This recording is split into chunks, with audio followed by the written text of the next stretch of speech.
Рада приветствовать своих подписчиков и новых зрителей на моем канале. Если вы смотрели предыдущее видео, то уверена, что уже подыскиваете место в своем саду для аллеи из хвойных деревьев или из лиственных. А я уже приготовила новый квест. Мы узнаем, как отличить пихту от ели. Знаете?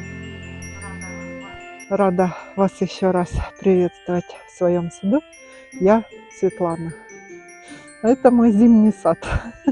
Сегодня расскажу интересное про то, как определять ель и пихту, как различать, в чем особенности. Я сама такой молодой садовод. Всю жизнь мы прожили совершенно в другом регионе, более южном, в другой климатической зоне, и еще и в квартире. Никогда у меня не было ни сада, ни растений никаких. И все мои познания про эти хвойные деревья ограничивались новогодней елкой. Ну, в парке я еще видела деревья хвойные. На Новый год мы ставили сосну. Я знала, что у нее вот такая длинная хвоя. И один раз поставили ель, и она через неделю благополучно осыпалась. И я знала, что ель ставить не надо. Вот и все. А пихта — это что-то было высший пилотаж на грани. Я даже не знала, в чем у них разница. Зеленые, форма одинаковая, иголки колючие, шишки. В чем разница, вообще непонятно. И, в общем, такой был маленький эпизод в питомнике на второй год, на первый год.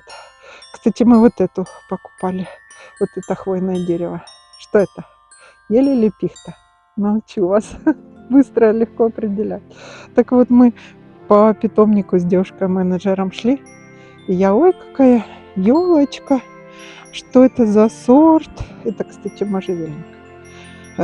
А девушка мне, менеджер, говорит: это не ель, это пихта. Ну, думаю, ладно, пихта, да и пихта. Идем дальше, и я с умным видом, ну, точно такая, как предыдущая, чуть-чуть размер другой. Я: что это за пихта? Она: это не пихта, это ель. С тех пор я поняла, что перед тем, как в питомник ехать, надо немножко информацией владеть, что да как. Оказывается, разница у них есть и очень значительная, хотя внешне все совершенно одинаковые. Расскажу сейчас на своих растениях. У меня в саду около 5 елей привитых. Сажайте обязательно привитые. Еще видео буду снимать на эту тему. И 3 пихты корейские. Ну, даже сразу сходу могу сказать, что пихты, наверное, мне нравятся больше.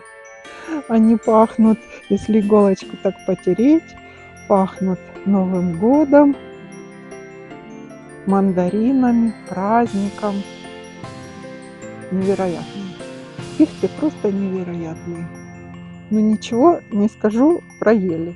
У елей свое очарование. Ну, видео будет интересно тому, у кого молодой сад. Кто уже такой не новичок, как я. Может, просто будет интересно посмотреть, что да как в моем саду. Сейчас я выпущу своих Джек Расселов, они нам будут бегать, компанию создавать. А еще что хотела сказать, у нас сейчас где-то 0 градусов. А позавчера было плюс 11, представьте, плюс 11. Дождь ночью лупил, ужас. Погода такая переменчивая, непредсказуемая прямо. Еще расскажу, забыла в предыдущем видео про аллею из кипарисовиков. Один нюанс про посадку. Если кто решит такую же аллею садить, как-то пропустила, пересмотрела видео, тоже там в конце кусочек включу и покажу этот нюанс, чтобы вы знали. А ссылку на видео вот тут наверху экрана прикреплю, и вы с легкостью сможете туда перейти. Ставьте лайки, подписывайтесь на наш канал, будет много интересного. подписка для меня очень важна, так как блог молодой, нас становится постепенно все больше, но нет предела совершенства. Смотрите видео. О каждом из сортов своих хвойных я сниму отдельное видео, а сегодня мы просто разберем, чем отличаются ели от пихт. Название растений я прикрепляю. Сразу скажу, что пихты имеют более декоративную, симметричную и правильную форму кроны. Хотя и ели, и пихты из семейства сосновых, это не делает их идентичными. Первое, что отличает их, это шишки. У пихт шишки растут вот так вот вверх, торчком, как бы сказать. Старея эти шишки осыпаются, остается только палочка, стержень. Это у пихт такие шишки. У елей все совсем не так. Вот это ель колючая, Glauca globosa, голубая, подушковидная. Мы рассмотрим, что у нее голубые острые хвоинки, острые, короткие, жесткие. У пихт хвоя мягкая, приятная на ощупь. Если вы рукой коснетесь иголочек, сразу легко определите, ель или пихта по колючести.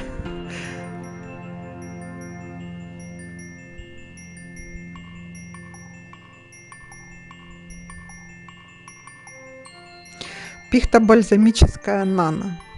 Внешне как бы и похоже. Тоже зелененькая, мягкая хвоя. Шишки на ней тоже торчат вверх, но она у меня молодая, поэтому шишек еще не было на ней. И иголочки хвоя наверху как бы немножко раздвоены. Это отличительная особенность иголок у пихт.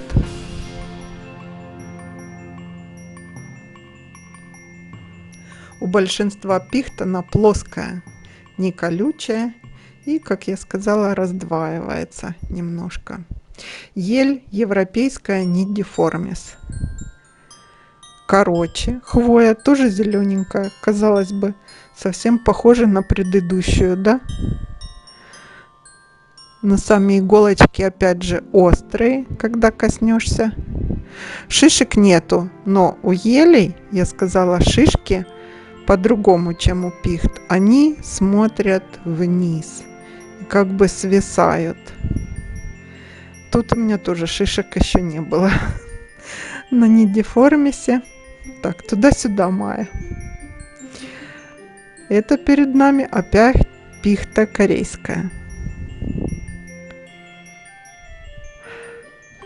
Другая сторона иголочек, видите, имеет белую окраску. Но не у всех пихт иголки с той стороны белые.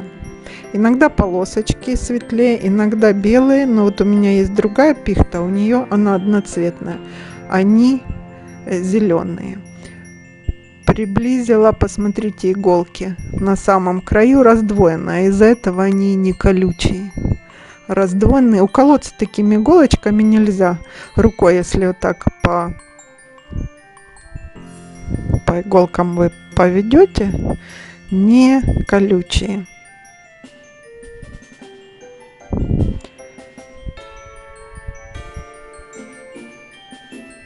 Иголки потереть в руках, и запах леса, мандаринов, апельсинов, снежного такого замета сразу возникает. Почему я говорю, что пихты более эффектно в саду смотрятся. Ствол у пихт и у ели различен. Видите, ствол у пихты серый такой, серо-зеленоватый. Из серых пластин совсем маленьких. гладкий. Пластинки, они такие совсем незаметные. А вот ель акракона. Шишки, видите, вниз висят. И если шишку взять и вот так потрусить, семена вылетают из нее, а шишка остается. У пихт шишка разлетается хлопьями, и ничего на пихте не остается. Ствол, смотрите, из чешуйчатых, темно-темно-серых, коричневых даже пластин. Кора у пихты гладкая, блестящая, без смоляных капель. А у ели наоборот. Все смоляные капельки собираются на стволе и в начале веток. Вот такая, как шершавая хвоя. И поэтому у пихты запах больше в иголках, а у елей в стволе, в ветках. Вот помните, обламываем ветку и руки мажем об смолу. Вот вам и разница. Акракона необычная вообще ель такая. Я хочу снять про нее отдельное видео, вам поближе про нее порассказываю. Шишки красные весной, такие невероятные просто. Пихта корейская. Сразу смотрите, шишки торчат вверх и такие кругленькие, компактные и как бы завернуты, вот так, как скрутили эти шишечки, и они тверже. У ели мягкая шишка, ее так берешь, она немножко сжимается. А у пихты, как и у кедра такие шишки твердые. И у пихты, но в то же время они рассыпаются и разлетаются, ничего не остается. У меня две пихты корейские, вот эта маленькая, а предыдущую я показывала большую, где ствол показывала. Так вот, на большой хотела шишки, поискала, уже нету, разлетелись в пух и прах, ничего не нашла. А это стоит еще, это я в этом году весной сажала ее. Невероятные шишки и белые полосочки, видите, на иголках. Вот она издалека, еще совсем не подросла. Сейчас Эва трюк покажет. Все спрашивали, как вам Джек Расселы по укрытиям роз. Прыгают, бегают. А вот так, смотрите. Оп, трюк. А представьте, их 4 друг за другом. Это смешно так наблюдать. Для них это игра какая-то определенная. Перепрыгивать через заграждения мои розовые. Вот это ель акракона. Еще раз. Шишки так и висят. Хорошо, я их не сняла. Ель колючая хупси. Опять жесткая хвоя. Колючая очень. Ствол, смотрите, как чешуйки. Коричневые чешуйки. И опять смола выделяется на коре, на ветках, а иголочки совершенно без запаха. У пихты иголку помять пальцами и у ели. И сразу разница. Ну, хотя внешняя разница сразу видна. Это сейчас я уже такая умная, а как в питомнике ходила, я говорю, они мне все на одно лицо. Но она по-своему красиво голубая ель. Неописуемая будет. Цвет голубой-голубой. Особенно весной. Это вообще зрелище. У нее тоже будут красные шишки.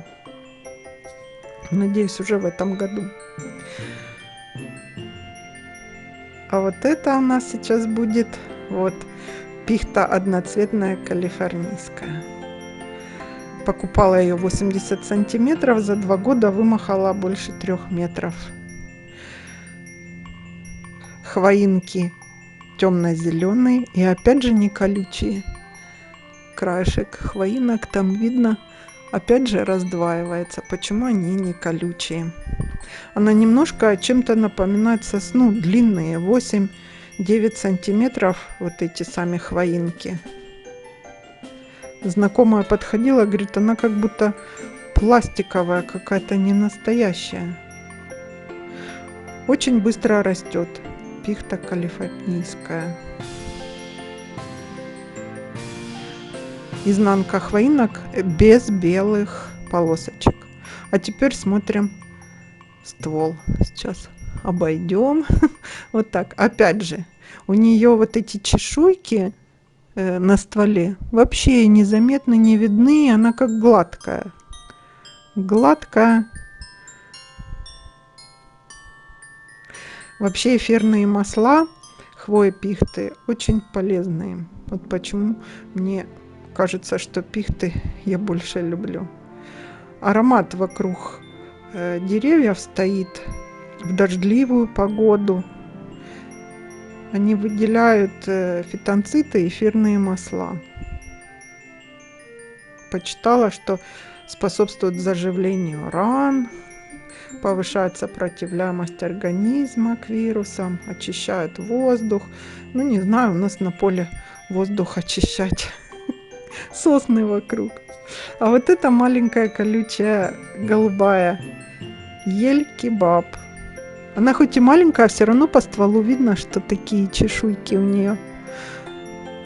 Будет у меня несколько разных голубых елей. Еще подумаю, какие сажать, какие не сажать. Колючие, видите, остренькие прямо кончики иголочек. Вот этот нюанс хотела рассказать. Вот она, наша аллея. Помните видео, когда они маленькие были? Я говорила, что минжелепы я посадила между ивоны. Тоже 10 штук. Но забыла упомянуть, что в шахматном порядке. Ни в коем случае не через каждый кипарисовик. Их тут 10 штук. Так вот, в шахматном порядке.